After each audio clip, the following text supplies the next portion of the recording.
Hindi po ito natural curly hair ng ating client mga sis, bali pinakulot nga niya ito or pinaperm ng 2 beses, 4 months ago pa lang ang nakakalipas. Bali 2 beses nga siyang na-perm kasi nung unang perm daw sa kanya ay hindi siya naging successful or hindi siya nakulot. So inulit-ulit yung perm niya, kaso nga lang nasubrahan naman daw na to the point na parang nag-try or na-damage lalo yung hair niya, plus pinatungan pa ng color at highlights.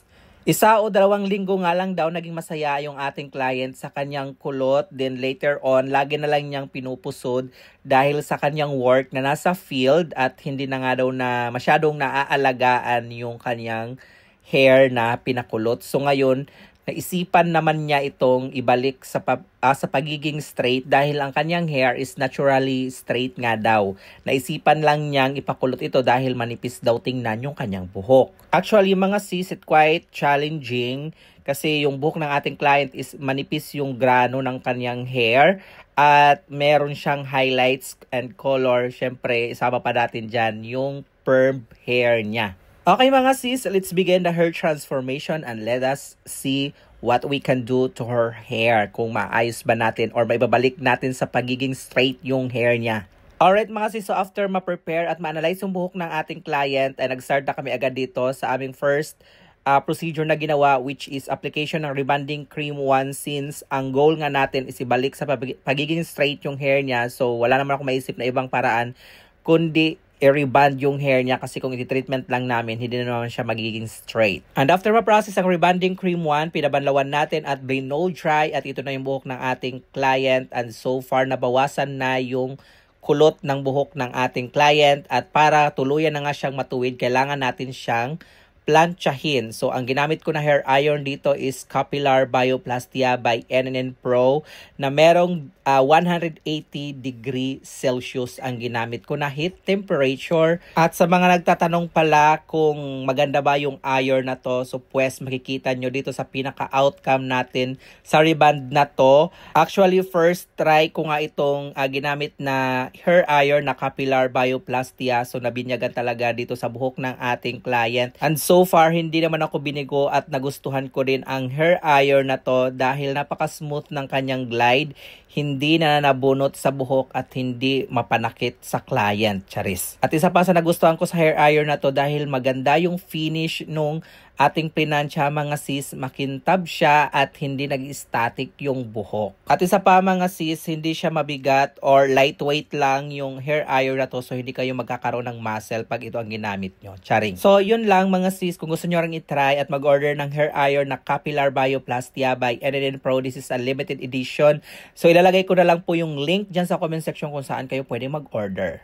At pwede nyo gamitin ang aking code para makakuha kayo ng discount if ever na mag-purchase kayo ng hair iron na to. At ang iron na to ay nagkakalaga ng 2,780 pesos. Syempre, pag ginamit yung code ko, may discount yan. At huwag nyo nang sabihing mahal dahil syempre, quality naman yung binibigay ng hair iron na to. Syempre, tinest talaga natin itong hair iron na to dito sa ating client's hair na ngaragsung para makita natin kung maganda ba yung result. Syempre, saan ba ginagamit yung plancha? Syempre, sa ating pagre-rebond or sa mga treatment. And finally, ito na yung outcome ng hair ng ating client after nga natin siyang ma-iron, and so far, so good talaga yung naging result dito sa ating pag-iron. Then next na ginawa namin dito is nag-apply kami ng neutralizing cream. Process lang natin itong neutralizing cream, then saka natin papabanlawan at next natin i-apply yung kanyang hair treatment. After ma-process itong hair treatment, papabanlawan natin, then proceed tayo sa pag-blow dry. So as you can see, mga sis, dito sa pag-blow dry natin, makikita natin yung pinaka-result. Pinakita ko sa inyo habang binoblow dry natin yung buhok ng ating client para makita natin kung meron bang changes sa buhok ng ating client. Nakita nyo naman yung before niyang hair na galing sa perm, may highlights and color. At ito na nga, balik na sa pagiging straight yung buhok ng ating client. So hindi ko rin masisisi talaga si client kung bakit siya nagpakulot dahil manipis rin talaga yung kanyang hair. Pero dahil nga sa nahihirapan na siyang i-manage yung kanyang perm hair, so kailangan niya na itong ipa-unat. Ganon. Sabi nga ng ating client, kung hindi daw mauunat or maririban yung hair niya, baka ipababkat na lang niya at alisin yung perm hair niya. Sabi ko, try muna nating i-reband. Saka ka mag-decide na ipagupit. Kapag hindi na ayos or hindi natin na-reband yung hair mo, saka mo na lang siya ipababkat. Charing. So ito na yung final outcome after the final touch ng hair iron, mga sis.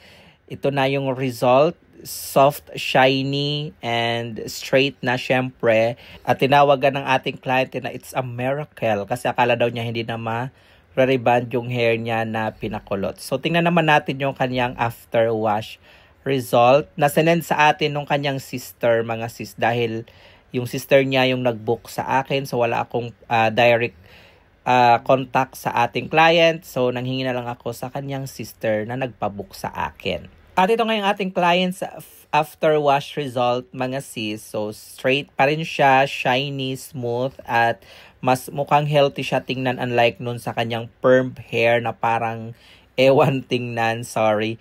And that's it. Thank you for watching and see you in my next one. Bye!